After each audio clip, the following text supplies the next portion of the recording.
Hello everyone and welcome back to Bitwig Studio and Music Production.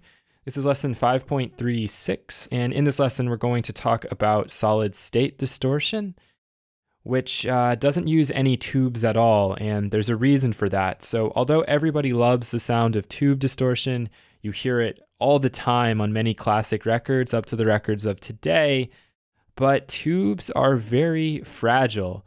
I have a little tube preamp next to me. If I were to chuck that on the ground, I can guarantee you the tubes would probably crack and break, and it would cost a lot of money to fix.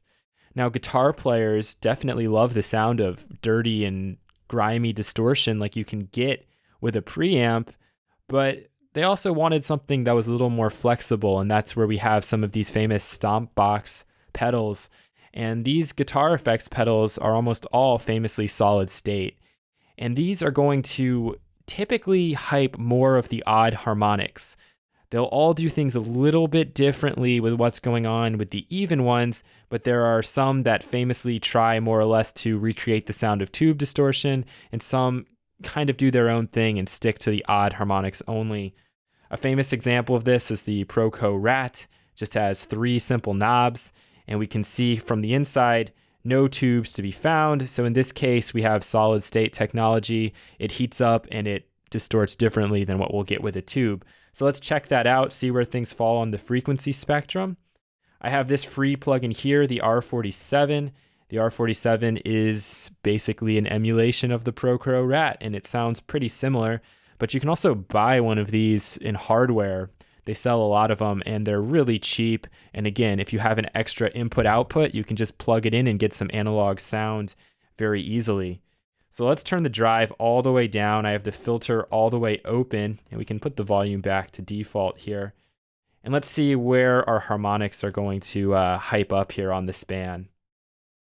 Remember what I said, we're going to mostly be seeing odd harmonics here. Let's see if that's true.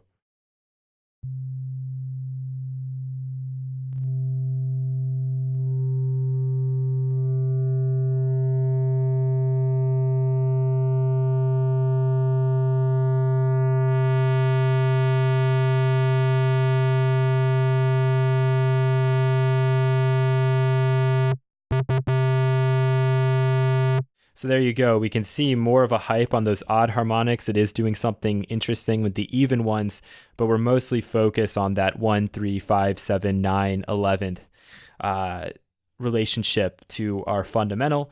So this is what it sounds like on a sine wave, and you can really crank it up.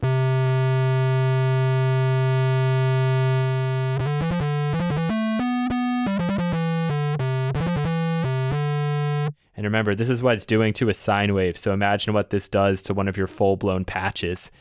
Thank you so much for watching, and in the next lesson, we're going to talk a little bit about tape saturation and tape distortion. Take care.